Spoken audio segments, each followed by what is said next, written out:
Assalamualaikum warahmatullahi wabarakatuh. Perkenalkan, saya Habib Yadin, dosen program studi D4 Teknik Informatika jurusan Teknologi Informasi Politeknik Negeri Malang. Mata kuliah yang saya ampu di semester ganjil ini tahun ajaran 2023-2024 adalah pemrograman mobile. Pemrograman mobile adalah jenis mata kuliah praktikum dengan bobot 3 SKS atau 6 jam pelajaran dan dilakukan secara tatap muka atau luring sebanyak 17 kali pertemuan. Setelah mengikuti kuliah ini, diharapkan mahasiswa dapat membangun aplikasi berbasis mobile dengan framework Flutter, mengelola proyek dengan version control atau Git, memanfaatkan kamera, dan menggunakan komunikasi RESTful API.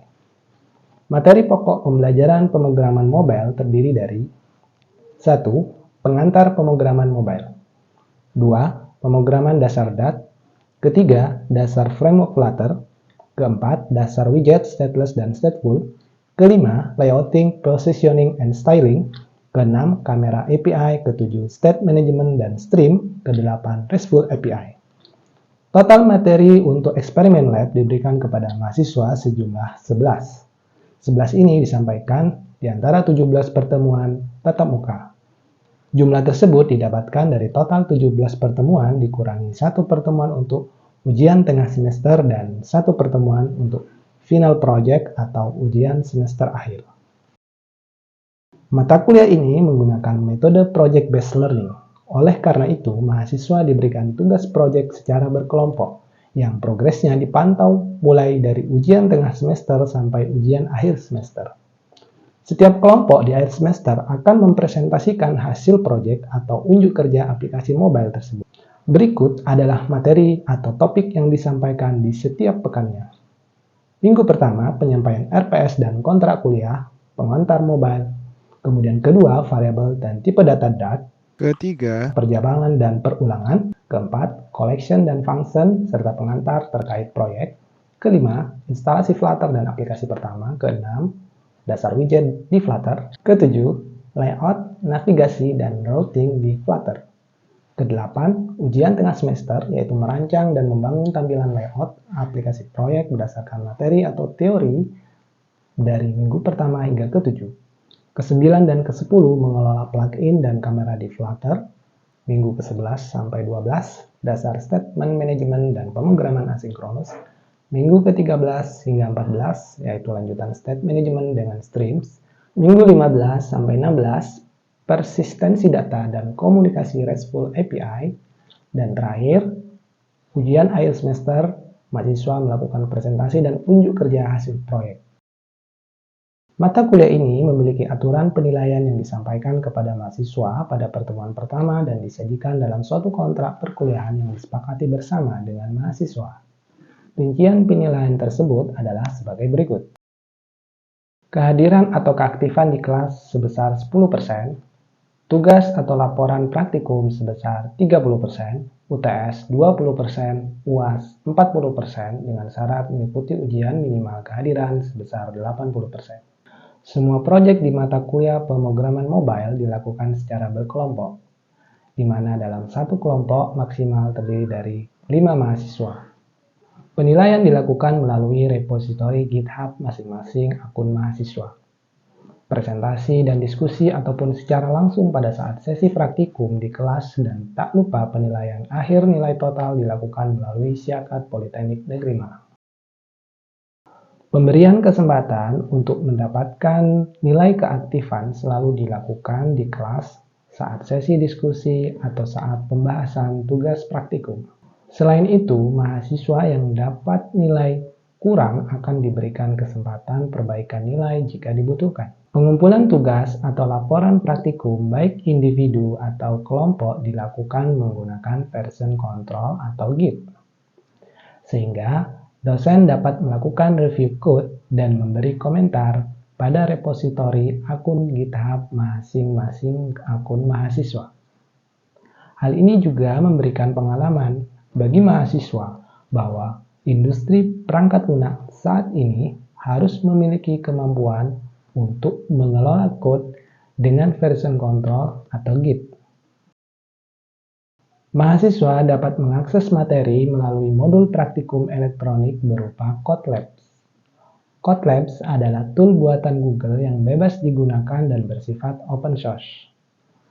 Tool ini merupakan alat instruksional interaktif berbasis web untuk membuat tutorial praktikum lebih menarik, mudah dipahami, dan komprehensif.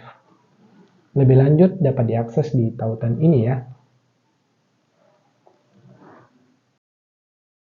Strategi perkuliahan yang saya lakukan adalah dengan membuat peningkatan pemahaman mahasiswa mengenali metode-metode pengembangan aplikasi berbasis mobile dan juga mengimplementasikan materi dengan cara yang menyenangkan, mudah dipahami, antusias dengan melakukan simulasi daya kritis mahasiswa melalui bertanya ataupun dengan ikut serta dalam proses pembelajaran. Cara-cara yang modern juga perlu dilakukan sehingga mahasiswa dapat meraih tujuan kompetensi sesuai dengan target yang direncanakan. Baiklah, berikut ini adalah cuplikan pengajaran pertemuan keempat terkait materi collection dan function pada mata kuliah pemrograman mobile di Laboratorium Proyek 3 Lantai 6, Gedung Jurusan Teknologi Informasi Politeknik Negeri Malang. Assalamualaikum warahmatullahi wabarakatuh. Oke, sebelum kita mulai perkuliahan pagi ini, mari kita berdoa terlebih dahulu. Semoga apa yang akan kita pelajari hari ini bisa membawa manfaat. Berdoa dimulai. Berdoa selesai. Oke, saya cek dulu untuk kehadirannya. Abdul Basit Baik, Adam Raffi. Oke, kita masuk materi baru hari ini terkait dengan collection, records, dan function di DAT. Ada satu hal yang baru di sini yaitu records. Records adalah fitur baru ya, yang ada mulai sejak DAT versi ke-3. Sudah pernah dengar, Ali? Yang lain pernah tahu nggak? Oke, jadi materi hari ini kita akan sampaikan dengan tujuan pembelajaran ada 3 ya.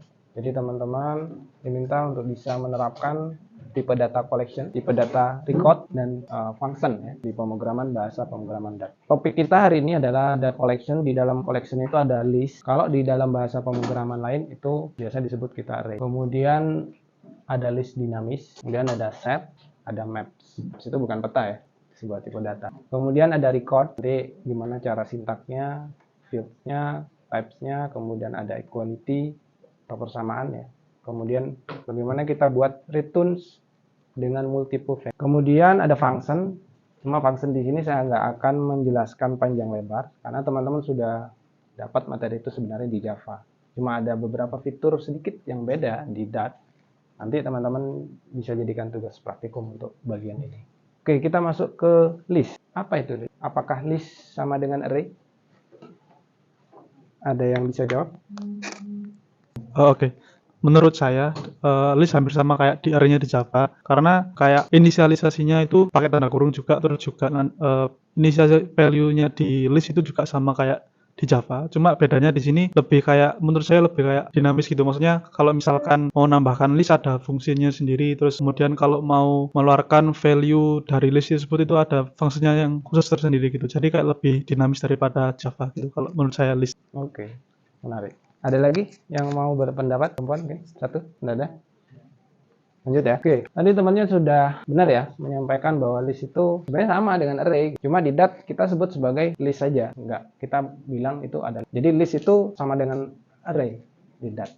Jadi kalau teman-teman pakai array di DAT ya itu list sebenarnya. Cuma nanti ada 2 jenis. Jadi kita bisa pakai list itu fixed length atau panjangnya fix, nggak bisa diubah, atau growable list yang listnya itu bisa pendek, panjang, artinya bisa kita tambah, bisa kita. Contoh penulisan list yang fixed length ya, atau yang panjangnya itu tetap ya, nggak bisa kita kurangi, nggak bisa kita tambah, tapi kita bisa ubah isinya, value-nya. Caranya adalah seperti ini. Kalau kita lihat di atas ini ada list kurung siku ya, fillet, kita pakai fillet. 5 itu adalah lengthnya, panjangnya. 0 itu adalah default nilai. Jadi kita mau ngasih inisialisasi awal dengan final number list itu, defaultnya apa sih isinya? Dari 5 kotak itu, 5 lemari. Nah, kalau kita set 0, maka semua di awal nilainya adalah 0. Tapi kalau 0, bisa apa enggak? Silakan, siapa tadi? Kenapa tidak bisa kita set 0 di fixed length? Kalau menurut saya ini bukan masalah di fix length-nya, tapi menurut saya ada pada generiknya. Karena di sana kan tertulisnya list, generiknya itu integer saja, bukan integer nullable gitu. Ada tanda tanyanya. Jadi menurut saya nggak bisa di single seperti itu. Oke, beri tepuk tangan dulu. Ya, tepat ya. Jadi karena nggak ada null labelnya, tanda tanya, question mark-nya. Jadi kalau kita ingin isi defaultnya itu boleh null, maka di int-nya itu kita beri tanda tanya. Jadi list kurung siku int tanda tanya kurung. Nah, itu baru boleh kita isi defaultnya null atau boleh tidak null isinya. Betul. Tadi siapa namanya? Maulana.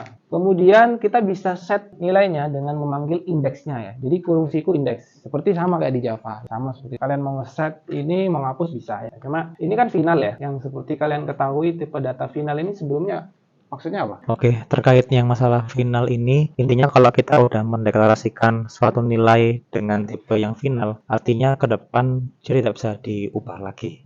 Karena nilainya sudah final. Tapi kalau isinya bisa nggak? Kalau untuk isi dari listnya, karena dia berupa list, sepengetahuan saya masih bisa diubah, tapi isi dalamnya, bukan mengubah si Tipenya. listnya. Ha. Betul ya? Tepuk tangan lagi.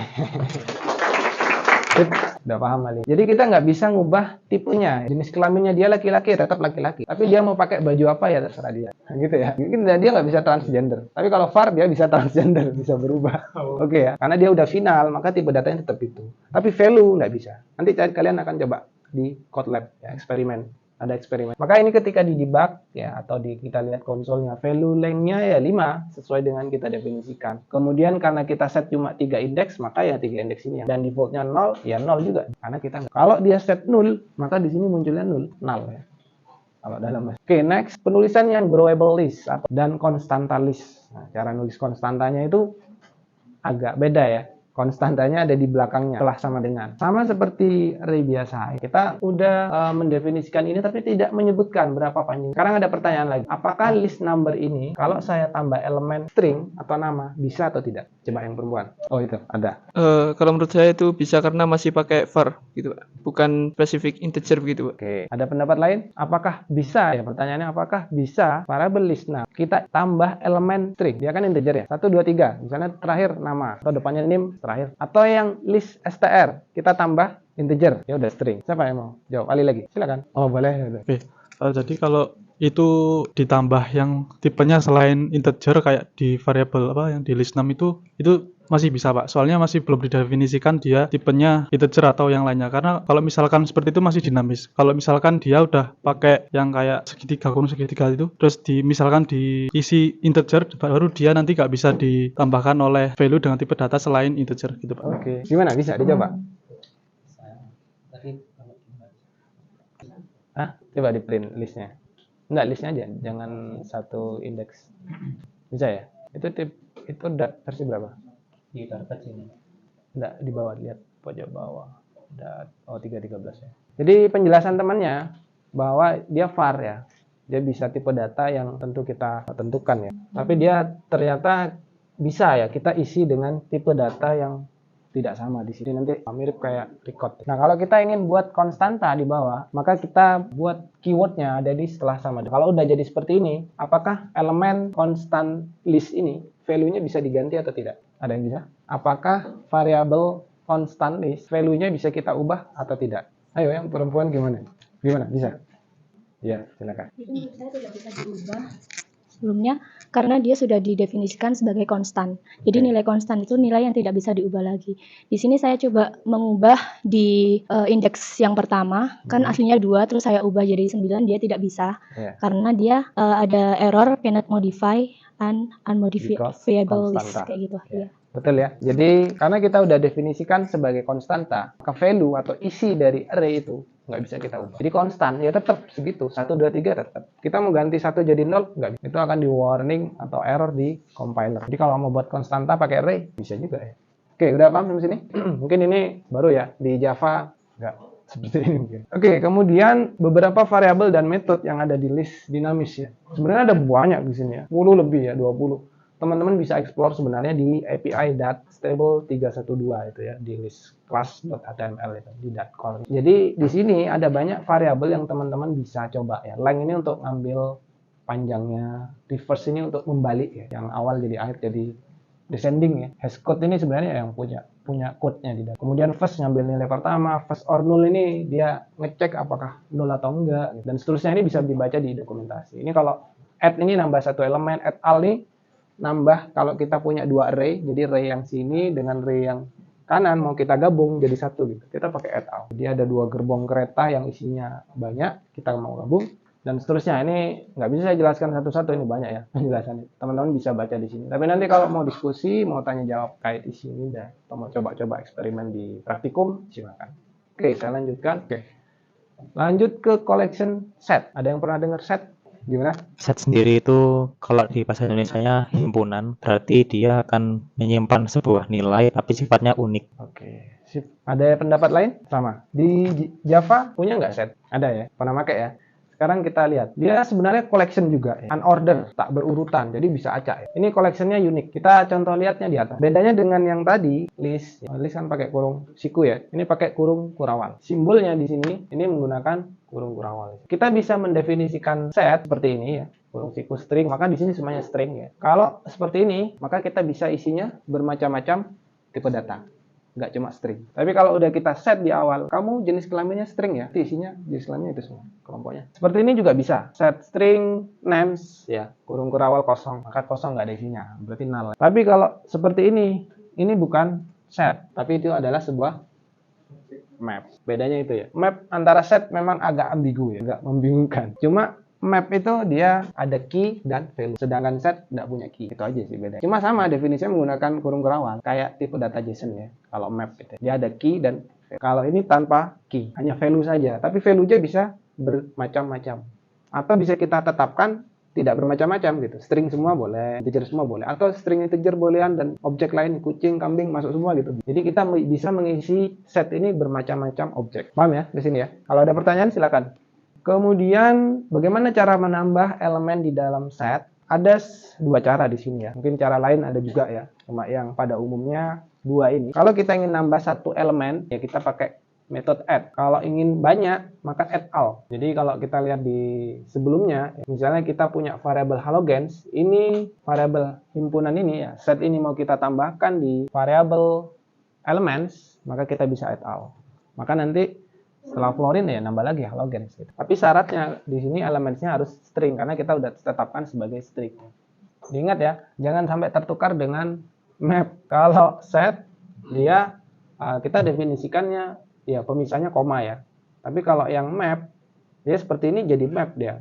Tapi kalau mau kita buat set, maka kita definisikan seperti ini atau juga bisa seperti ini. Atau tanpa kurung siku bisa. Set name sama dengan kurung kurawal. Jadi kalau kita ingin nggak hanya string, maka stringnya di sini hapus. Set nama variabelnya apa? Misalnya set mahasiswa sama dengan kurung kurawal. Jadi nggak perlu kita definisikan di kurung siku. Kurung siku itu adalah generic type, tipe data generic.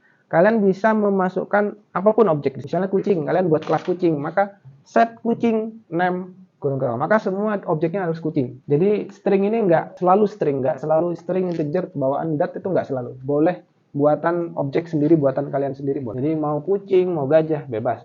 Kalian buat objek apa aja, bebas. Jadi isinya sesuai dengan yang kita set, apa yang kita inginkan ke dalam situ objek ini. Selanjutnya, bagaimana cara dapatkan jumlah elemen di dalam set? Sama kayak list, kayak array ya. Ada length, itu kita bisa menghitung jumlahnya. Kemudian, cara membuat variabel konstanta di set. Sama kayak list yang tadi, variable ataupun yang fixed length ya. Itu konstantanya setelah sama dengan. Itu tambahkan konstanta. Ketika kita melakukan proses add, maka dia jadi error.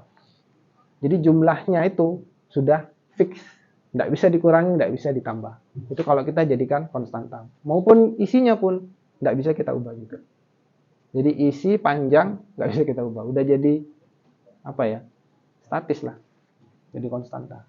Next, maps. Ada yang pernah dengar maps? Silakan. Yang mau coba Sally lagi, Ali silakan. Kalau menurut saya maps ini dia itu sifatnya kayak semacam ada kunci dan nilai atau key value. Jadi nanti inisialisasinya itu nanti nama variabel, lalu hampir mirip pakai kurung kurawal, cuma bedanya nanti dia akan ditandai dengan yang kiri ini nanti misalkan huruf A, titik 2 huruf B. Artinya apa? Key-nya itu A, value-nya itu B. Jadi kalau misalkan kita manggil A, nanti akan keluar nilai B tadi itu. Jadi dia sifatnya key value seperti JSON. Oke, sip ya. Oke, kita lihat contoh selanjutnya. Jadi map itu sebenarnya sebuah objek yang saling berasosiasi atau saling berkaitan antara key dan value. Kayak kunci sama gembok gitu ya. Dia berpasangan. Kunci ini buat buka ruang yang mana ya gitu. Ketika kita buka, maka kita tahu isi ruangan. Jadi seperti dulu saya awal-awal pertemuan mengilustrasikan itu seperti indeks atau daftar isi buku gitu. Kita ingin cari bab 1 di halaman berapa ya, bab 2. Itu kan ada halamannya. Nah, halaman itu adalah sebagai key.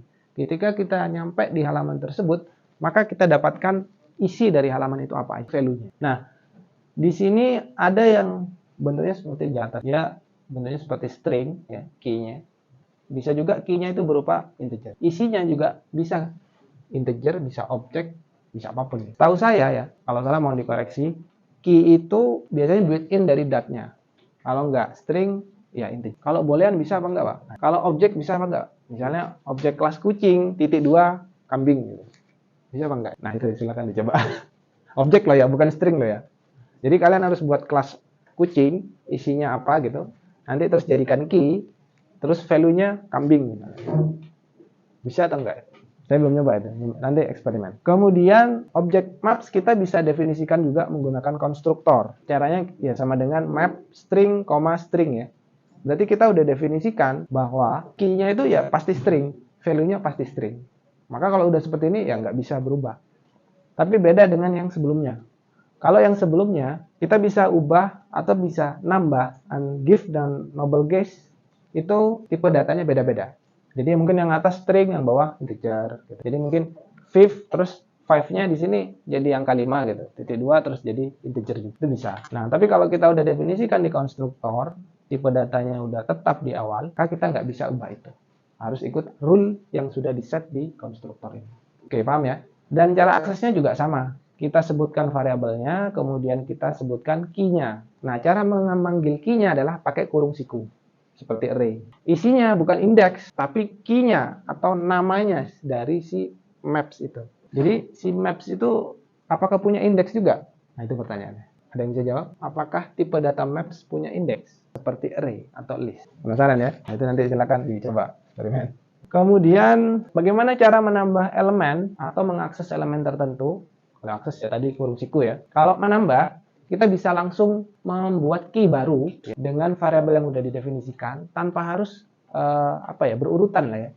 Tapi kalau key-nya sama, maka dia akan menimpa value yang lama. Jadi pastikan key-nya berbeda. Kalau key-nya sama ya, saya ulangi lagi ya. Kalau key-nya sama yang sudah didefinisikan sebelumnya, maka value yang sebelumnya itu akan tertimpa. Jadi hilang. Jadi kalau kita give terus di sini first lagi terus diisi dengan isi beda, maka nilai ini jadi berubah dan lengthnya tetap 1. Biar semangat yel-yelnya dulu. Ya. TI, pas, TI, pas, TI, bravo, bravo, bravo. Yep. Soalnya mulai agak berat nih ya materinya. Agak panas ya. Tapi untung kita masuknya pagi, nggak terlalu siang. Siang udah break ya, kita udah. Kalau ini pas di siang hari, waduh, makin ngantuk, udah berat kan. Oke, saya lanjutkan. Jika diakses suatu elemen, sedangkan itu tidak tersedia di map, maka akan bernilai 0 saat return.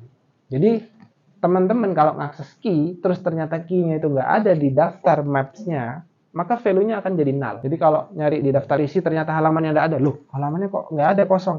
Ya nggak ada, kosong. Jadi kalau first, jadi fifth-nya belum ditambah, belum ada value-nya, maka dia aset-nya nilainya akan jadi true.